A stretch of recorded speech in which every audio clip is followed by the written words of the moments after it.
رمضان، قرآن اور پاکستان، یہ تینوں الفاظ محض اتفاق نہیں بلکہ ایک گہرا روحانی اور تاریخی تعلق رکھتے ہیں۔ اگر ہم اس تعلق پر غور کریں تو معلوم ہوتا ہے کہ رمضان المبارک وہ مقدس مہینہ ہے جس میں اللہ تعالیٰ نے انسانیت کی ہدایت کے لیے قرآن مجید نازل فرمایا۔ اسی مہینے میں وہ عظیم رات بھی موجود ہے جسے لیلۃ القدر کہا جاتا ہے، جسے قرآن پاک نے 1000 مہینوں سے بہتر قرار دیا ہے۔ اللہ تعالیٰ فرماتے ہیں، بے شک ہم نے اس قرآن کو لیلۃ القدر میں نازل کیا۔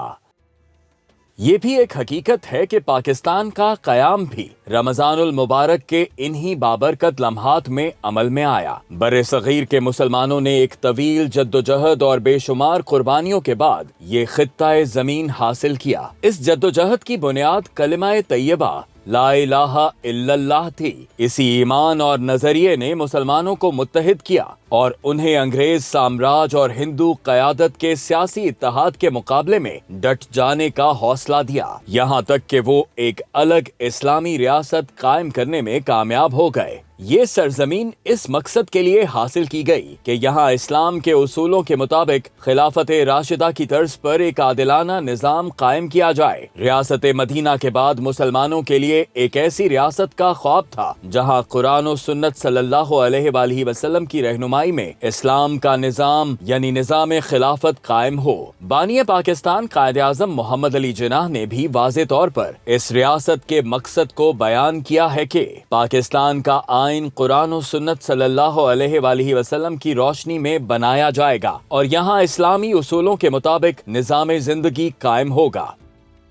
رمضان المبارک کے مقدس مہینے قدر جیسی عظیم رات میں پاکستان کا قیام اس بات کی علامت ہے کہ یہ سرزمین اللہ تعالیٰ کی خاص رحمت اور انعام ہے۔ یہ بات تاریخ سے بھی ثابت ہے کہ پاکستان اسلام کے نام پر قائم ہوا اور اس کی تحریک دراصل اسلام کے احیاء اور دین حق کے نفاذ کی تحریک تھی۔ گویا خالق کائنات نے قرآن اور پاکستان کے تعلق کو ایک دائمی رشتے میں جوڑ دیا، لیکن افسوس کہ ہم اس عظیم نعمت کی قدر نہ کر سکے۔ جس کلمہ طیبہ کے نام پر ہمیں پاکستان ملا، ہم قیام پاکستان کے بعد اس کے عملی تقاضے پورے نہ کر سکے اور قرآن مجید کو اپنی ریاستی اور اجتماعی زندگی کا حقیقی رہنما نہ بنایا۔ یہی وجہ ہے کہ آج بھی ہم دنیا میں وہ مقام حاصل نہ کر سکے جس کے ہم حقدار تھے۔ آج امت مسلمہ کو سیاسی انتشار، معاشی بدحالی اور بیرونی حملوں جیسے چیلنجز کا سامنا ہے، کیونکہ عالم کفر چاروں جانب سے امت پر حملہ آور ہے۔ ایسے میں رمضان اور قرآن ہمیں یہ سبق دیتے ہیں کہ امت کی اصل طاقت اللہ کے دین اور اس کے عادلانہ نظام یعنی نظام خلافت میں ہے۔ اگر مسلمان